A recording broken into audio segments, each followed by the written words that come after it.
आज हम 21वीं सदी में जीते हैं और ये कहानी है 25वीं सदी की। और यहाँ पर ये दिखाया जाता है कि सारे ग्लेशियर्स पिघल चुके हैं और अब पूरी धरती पर पानी पानी है। समंदर का लेवल 25,000 फीट बढ़ चुका है और जो लोग बच चुके हैं वो समंदर में तैरती हुई बस्तियों में रहते हैं। उन्होंने इस वातावरण में अपने आप को ढाल लिया है। लेकिन एक माइथोलॉजिकल थियरी है जिसके मुताबिक ओशियन के अंत में एक ड्राई लैंड है और ये सब वहाँ तक पहुँचना चाहते हैं। यहाँ पर एक आदमी को दिखाया जाता है जिसका नाम मैरिनर है। उसके पास एक बोट है और वो एक डिब्बे में टॉयलेट करता है, उसे एक मशीन में डालता है और वो साफ हो जाता है। उसके बाद वो उस पानी को पी लेता है क्योंकि समंदर का पानी नहीं पिया जा सकता और इस वक्त पानी की कीमत बहुत ज्यादा होती है। तभी मैरिनर को अपने सामने एक नाव दिखती है, उसमें एक आदमी होता है। मैरिनर से बोलता है कि दो बंजारे मिलते हैं तो आपस में सामान की अदला बदली करनी होती है। वो कहता है कि मुझे कुछ नहीं चाहिए, अभी अभी मैं एक जल बस्ती से आया हूँ, वो यहाँ से 8 दिन की दूरी पर है। तभी उन्हें दो लोग दूर से आते हुए नजर आते हैं। इन्हें स्मोकर्स कहा जाता है और ये सब लोगों को मार देते हैं। और जैसे ही वो दूसरा आदमी उन स्मोकर्स को देखता है तो मैरिनर को उसके कुछ फल दिखाता है जो उसने उसकी नाव से चुरा लिए होते हैं। वो कहता है कि तुम यहाँ से कभी नहीं निकल पाओगे क्योंकि उसकी नाव खराब होती है और वो वहाँ से निकल जाता है। मैरिनर एक हैंडल को खींचता है और तभी उसकी नाव में बड़े बड़े पर्दे लग जाते हैं। दरअसल उसकी नाव काफी एडवांस होती है। इस नाव को ट्रिमरन कहा जाता है और अब उसकी नाव स्पीड में चलना शुरू हो जाती है और जो उसके फल चुरा कर भागा होता है वो उसकी नाव का पर्दा तोड़कर आगे निकल जाता है और पर्दा टूटने के बाद उसकी नाव की स्पीड कम हो जाती है और पीछे से जो स्मोकर्स आ रहे होते हैं वो उसे मार देते हैं। लेकिन मैरिनर वहाँ से बचकर निकल जाता है और वो उस जल बस्ती तक पहुँच जाता है जहाँ के बारे में उस आदमी ने उसे बताया होता है।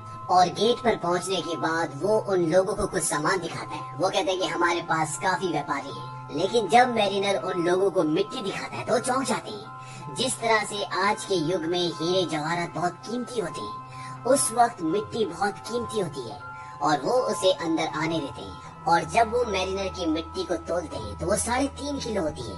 इसके बदले वो उसे 62 सिक्के देना चाहते हैं। लेकिन मैरिनर कहता है कि मुझे 62 नहीं बल्कि इसके दुगने चाहिए और वो दुगने सिक्के देने के लिए तैयार हो जाते हैं।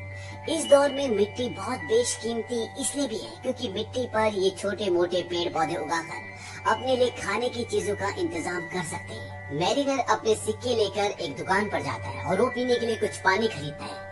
वहीं पर एक टमाटर का पौधा भी होता है। मैरिनर इस पौधे को खरीदना चाहता है। दुकान वाली लड़की उसे बोलती है कि तुम्हारे आधे सिक्के मुझे चाहिए और मैरिनर उसे आधे सिक्के दे देता है और उस टमाटर के पौधे को उससे खरीद लेता है। मैरिनर जिस लड़की से ये खरीदता है इसका नाम हेलन होता है और इसके साथ एक लड़की भी होती है और ये उसकी गार्डियन है। उस लड़की का नाम एनोला होता है। अब मैरिनर वहाँ से सामान खरीद कर जा रहा होता है। तभी उसी बस्ती के कुछ लोग उसके पास आते हैं और उनके साथ एक लड़की भी होती है और वो मैरिनर को कहते हैं कि तुम इसके साथ संबंध बनाओ और जब ये गर्भवती हो जाए तो तुम अपनी जरूरत का सामान लेकर यहाँ से जा सकते हो। और वो ऐसा इसलिए कहते हैं क्योंकि ये इस बस्ती का नहीं है और इनकी जो प्रजाति है, इनकी जो जीन्स है वो अब कमजोर है। लेकिन मैरिनर साफ साफ मना कर देता है। वो कहता है कि तुम्हारे पास कुछ भी नहीं है जो तुम मुझे दे सको, तुम लोग मर रहे हो। वो जाने लगता है। तभी उन लोगों को शक होता है कि ये स्मोकर है और वो उसे रोक लेते हैं और जब उसे रोकते हैं तो वो देखते हैं कि उसके कान के पीछे गिल्स हैं और गिल्स देखने के बाद आदमी चिल्लाता है कि ये म्यूटेंट है और वो उसे पकड़ लेते हैं और एक केज के अंदर बंद करके वहाँ पर एक मड होता है उसमें डुबाना शुरू करते हैं। दरअसल जो भी इंसान मर जाता है वो उसे यहाँ पर डुबाते हैं ताकि उससे खाद बन सके। लेकिन इससे पहले कि मैरिनर उसमें डूब पाता इनकी बस्ती पर स्मोकर्स हमला कर देते हैं। यहाँ पर एक आदमी होता है जिसका नाम ग्रेगोर होता है। ये एक इन्वेंटर है और इसके पास उड़ने वाला बलून होता है। हेलन और एनोला को भी वो अपने साथ ले जाना चाहता है। लेकिन इससे पहले कि हेलन और एनोला उस बलून तक पहुँचते हैं बलून उड़ जाता है। तभी वो नीचे देखती है कि मैरिनर डूब रहा है, वो केज के अंदर बंद है। वो भागकर वहाँ पर जाती है और वो कहती है कि अगर मैं तुम्हें छुड़ाऊंगी तो तुम हमें अपने साथ लेकर जाओगी। वो कहता है कि हाँ। वो उसे छुड़ाती है और इसके बाद ये तीनों की तीनों यहाँ से निकल जाते हैं और स्मोकर्स इनकी बस्ती को तबाह करके उस पर कब्जा कर लेते हैं। इनका जो सरदार होता है जिसका नाम डीकन है वो कहता है कि मुझे वो टैटू वाली लड़की चाहिए। दरअसल ये इनोला के बारे में बात कर रहे होते हैं। इनोला की बैक पर एक टैटू होता है और इनका मानना ये होता है कि वो ड्राई लैंड तक पहुँचने का नक्शा है। इसीलिए इन्होंने इस बस्ती पर हमला भी किया होता है। यहाँ पर 3 तरह के अलग अलग समूह हैं। एक स्मोकर्स जो लोगों को मारते हैं, उनकी बस्तियों पर हमला करते हैं। दूसरे आम इंसान जो समुद्री बस्ती में एक साथ रहते हैं, चीजों को खरीदते हैं और बेचते हैं। और तीसरे वो होते हैं जिन्हें म्यूटेंट कहा जाता है, जिनके कान के पीछे गिल्स होते हैं जैसे मछली के होते हैं, जिसकी वजह से ये पानी के अंदर भी सांस ले सकते हैं। और मरीनर भी एक म्यूटेंट है। मरीनर हेलन को बोलता है कि हमें इनोला को मारना होगा क्योंकि हमारे पास इतना पानी नहीं है कि जिस पर 3 लोग जिंदा रह सके। दरअसल यहाँ पर पानी की कीमत बहुत ज्यादा है क्योंकि समंदर का पानी ये पी नहीं सकते और पानी का कोई भी और स्रोत इनके पास नहीं होता। हेलन उसे मना करती है। वो कहती है कि ये सिर्फ एक बच्ची है। मरीनर कहता है कि बिना पानी के तुम दोनों मर जाओगे, इससे बेहतर है कि एक पहले मर जाए। लेकिन बाद में हेलन उसे मना लेती है और मरीनर उस बच्चे को नहीं मारता। वहीं दूसरी तरफ ये दिखाते हैं कि स्मोकर्स का जो लीडर है, जिसका नाम डीकन है, वो कहता है कि मुझे किसी भी कीमत पर वो टैटू वाली बच्ची चाहिए क्योंकि ये ड्राई लैंड तक जाना चाहता है। और इसीलिए वो अपने आदमियों को एक प्लेन पर मरीनर के पीछे भेजता है और वो लोग उस तक पहुंच जाते हैं। वो उन पर हमला कर देते हैं। वो बोलते हैं कि बच्ची को मत मारना और वो लगातार इन पर गोलियां चलाते हैं। मरीनर बेसमेंट में जाता है क्योंकि वो अपने हथियार लाना चाहता है। ऊपर हेलन को लगता है कि मरीनर भाग गया और वहाँ पर एक गन होती है जिस पर रस्सी लगी होती है और वो उस गन से प्लेन पर हमला करती है और उसमें से एक तीर निकलता है जो प्लेन में फंस जाता है और प्लेन अब बोट के चारों तरफ घूमना शुरू कर देता है और उसके जो बड़े बड़े सेल्स होते हैं वो अब टूटना शुरू हो जाते हैं। मरीनर भी ऊपर आ जाता है और वो देखता है कि उसकी बोट अब टूटने वाली है। वो जल्दी से ऊपर जाता है क्योंकि वो उस रस्सी को काटना चाहता है जिससे वो तीर जुड़ा हुआ है जो हवाई जहाज पे अटका हुआ है। और मरीनर बड़ी मुश्किल से उस रस्सी को काट देता है और वो पानी में गिर जाता है। हवाई जहाज वहाँ से चला जाता है लेकिन मरीनर की जो बोट है वो बहुत बुरी तरह से क्षतिग्रस्त हो चुकी है और गुस्से में आके वो हेलन के और इनोला के दोनों के बाल काट देता है और वो कहता है कि आज के बाद मेरी बोट पर किसी भी चीज को कभी मत छूना। इसके बाद ये आगे का सफर तय करते हैं और तभी इन्हें एक और नाव दिखती है। उसमें एक आदमी होता है और हेलन बोलती है कि हमें उससे बात करनी चाहिए, क्या पता उसके पास खाना हो। हालांकि मैरिनर ऐसा नहीं करना चाहता लेकिन हेलन के कहने पर वो उससे बात करता है। उसके पास एक बेशकीमती चीज होती है, वो होता है कागज, क्योंकि पूरी दुनिया जलाशय है और कागज बनना लगभग नामुमकिन है।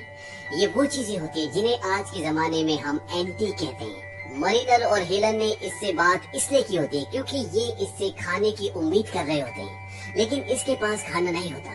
वो आदमी बोलता है कि मैं तुम्हें कागज दूंगा, बदले में तुम्हें मुझे हेलन को सौंपना होगा। शुरू में मरीनर मान जाता है। वो कहता है कि आधे घंटे के लिए तुम्हारी हुई और वो तहखाने में ले जाकर उसकी इज्जत लूटना चाहता है। लेकिन तभी मरीनर नीचे आ जाता है और वो कहता है कि हमारा सौदा कैंसिल हुआ। वो उसका कागज उसे वापस कर देता है लेकिन वो चाकू निकाल लेता है। वो उन्हें मारना चाहता है। मरीनर हेलन को ऊपर भेज देता है और इसके बाद मरीनर उस आदमी को मार देता है। मरीनर जानता है कि ये दोनों भूखे हैं। दरअसल वो खुद भी भूखा होता है, इसीलिए वो समंदर के अंदर कूदकर एक बहुत बड़ी मछली को मारता है और अब इन सब के पास खाना होता है। ये भरपेट खाना खाते हैं। एनोला मरीनर को बताती है कि मुझे तैरना नहीं आता। वो कहती काश मेरे पैर भी तुम्हारी तरह होते। मरीनर बोलता है कि मैंने पहली बार ऐसी लड़की देखी जिसे तैरना नहीं आता क्योंकि यहाँ पर इस दुनिया में सबको तैरना आता है।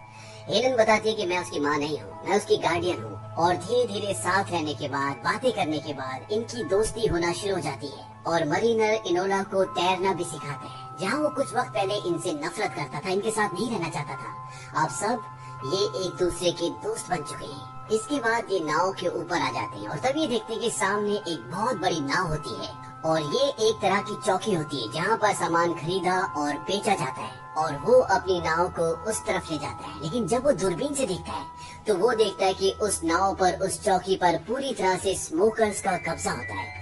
दरअसल डीकन अपने आदमियों के साथ यहाँ पर पहुँच गया होता है क्योंकि वो इनोला को, जिसकी पीठ पर सूखी धरती का नक्शा है, उसे हासिल करना चाहता है।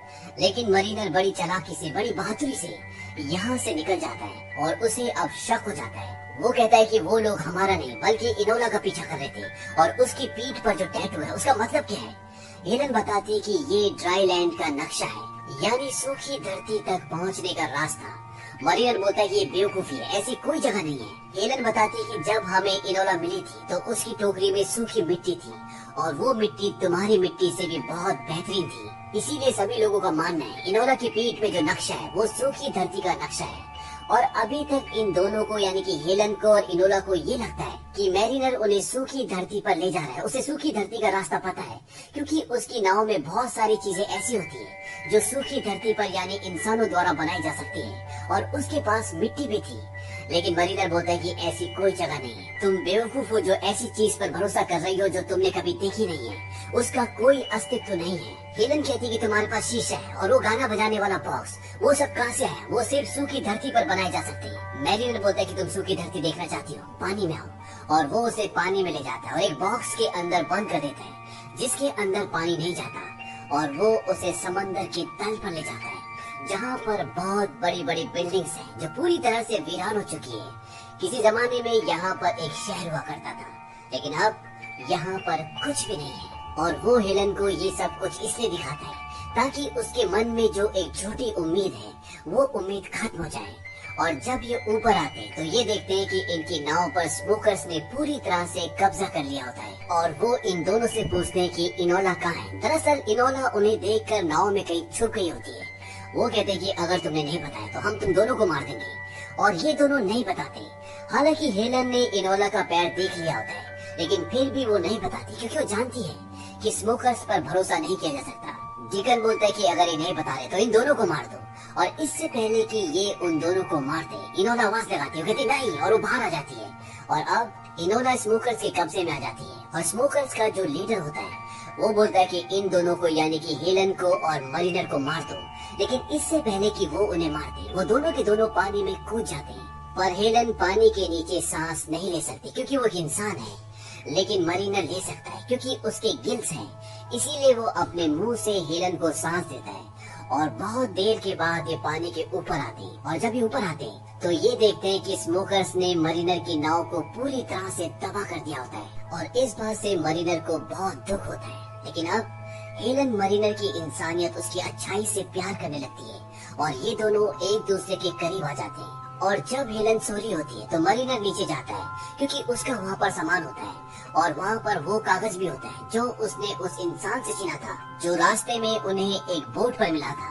और उस कागज पर एक आइलैंड का चित्र होता है जहाँ पर बहुत सारे पेड़ होते हैं और इनोला ने भी एक कागज पर उसी तरह के पेड़ का एक चित्र बनाया होता है। और मरीनर समझ जाता है कि इनोला की पीठ पर जो टैटू है वो सूखी धरती का नक्शा है क्योंकि इनोला हर उस चीज का चित्र बनाती थी जिसे वो देखती थी। और अगर इनोला ने वो चित्र बनाया है इसका मतलब वो वहाँ जा चुकी है, वो वहीं से है। लेकिन यहाँ से निकलना लगभग नामुमकिन है क्योंकि इनकी बोट पूरी तरह से टूट चुकी है। तभी ऊपर हवा में दिखाते हैं कि वहाँ पर ग्रिगोर आ जाता है, वो आदमी जिसके पास उड़ने वाला बलून होता है, जो उस वक्त अपनी बस्ती से भाग गया था जब उनकी बस्ती पर स्मोकर्स ने हमला किया था। और वो हेलन को देखकर पहचान लेता है। वो कहता है कि अच्छा हुआ तुमने अपनी बोट जला दी, नहीं तो मैं तुम्हें कभी भी नहीं ढूंढ पाता क्योंकि धुएं की वजह से मैं यहाँ तक पहुँच सका हूँ।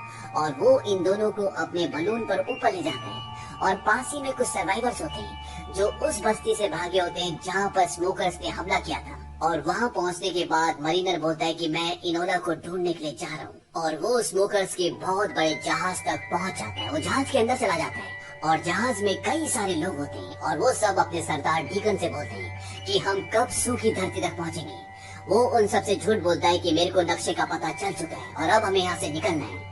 हालांकि नक्शा इनके पास है, लेकिन डीकन या किसी और को ये नहीं पता कि इस नक्शे में रास्ता किस तरह से देखा जाए। लेकिन उसके झूठ से सब के सब नीचे बेसमेंट में चले जाते हैं और चप्पू चलाना शुरू करते हैं और उस विशाल जहाज को यहाँ से आगे ले जाते हैं। तभी ये दिखाते हैं कि डीकन के सामने मरीनर आ जाता है और उसके पास गन होती है। वो बोलता है कि मुझे ये लड़की चाहिए। डीकन बोलता है कि अब तुम यहाँ से जिंदा वापस नहीं जा सकते।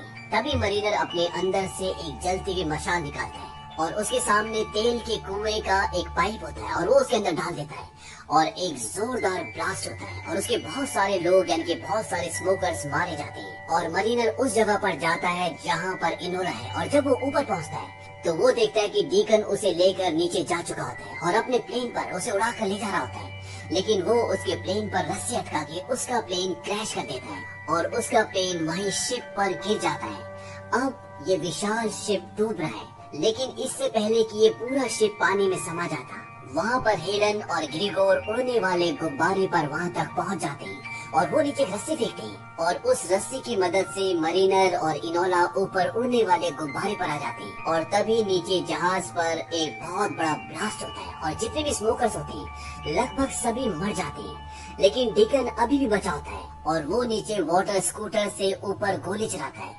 ये गोली वो इनोला को मारना चाहता है लेकिन इनोला को गोली नहीं लगती, उसकी साइड में लगती है और वो गुब्बारे से नीचे पानी में गिर जाती है। और अब उसकी तरफ 4 स्मोकर्स बढ़ रहे होते हैं क्योंकि वो उसे हासिल करना चाहते हैं। और तभी ऊपर से मरीनर अपने पैर पर रस्सी बांधकर जिस तरह से बंजी जंपिंग की जाती है उस तरह से इनोला की तरफ कूदता है और इससे पहले कि स्मोकर उस तक पहुंचते वो इनोला को पकड़कर ऊपर ले जाता है। और ये तीनों स्मोकर्स जो उसकी तरफ आ रहे होते हैं वो आपस में टकरा जाते हैं जिसकी वजह से एक जोरदार ब्लास्ट होता है और इस ब्लास्ट में डिकन के साथ साथ उसके सभी स्मोकर्स मर जाते हैं और इस तरह से मरीनर इनोला को बचा लेता है। ये ऊपर आते हैं और वहाँ पर ग्रिगोर बताता है कि मुझे अब रास्ते की समझ आ चुकी है। वो सूर्य की स्थिति से अंदाजा लगाता है और जो टैटू इनोला की पीठ पर होता है उससे वो तालमेल बिठाता है और वो कहता है कि सूखी धरती उस तरफ होनी चाहिए और वो अपने उड़ते हुए गुब्बारे को उस तरफ लेकर जाते हैं।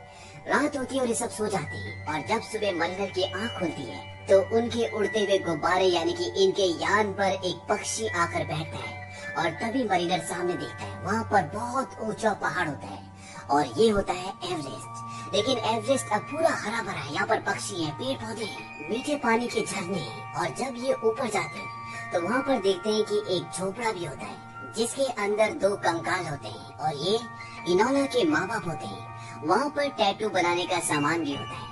दरअसल उन्हें पता था कि वो मर रहे, इसीलिए उन्होंने इनोला की पीठ पर टैटू बनाकर उसको एक टोकरी में डाल दिया था और उस टोकरी में यहाँ की सूखी मिट्टी भी डाल दी थी ताकि जब वो किसी को मिले तो उसे पता चल जाए कि कहीं पर ड्राई लैंड है और वो इनोला की पीठ पे जो नक्शा है उसके जरिए यहाँ तक पहुँच सके। क्योंकि इनोला इतनी छोटी थी कि अगर वो यहाँ पर अकेले भी रहती तो तब भी वो बच नहीं पाती और इनोला के माँ बाप ने जैसा सोचा होता है ठीक वैसे ही होता है। इनोला आज अपने घर वापस आ चुकी है। वहीं दूसरी तरफ ये दिखाते हैं कि मैरिनर को यहाँ पर बिल्कुल भी अच्छा नहीं लग रहा होता क्योंकि वो इंसान नहीं है, उसके गिल्स है और इसीलिए वो वापस समंदर में जाना चाहता है। उसे लगता है कि समंदर उसे बुला रहा है।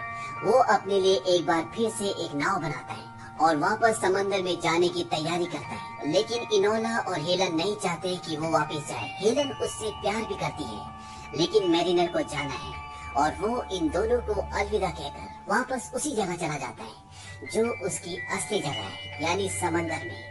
और इसी के साथ ये फिल्म, ये कहानी यहाँ पर खत्म हो जाती है। ये फिल्म सन 1995 में रिलीज हुई थी और IMDb पे इसकी रेटिंग है 6.2। इस फिल्म का बजट था $175 मिलियन और बॉक्स ऑफिस पर इस फिल्म ने कमाई की थी $265 मिलियन की। उम्मीद करते हैं कि ये कहानी आपको पसंद आई होगी।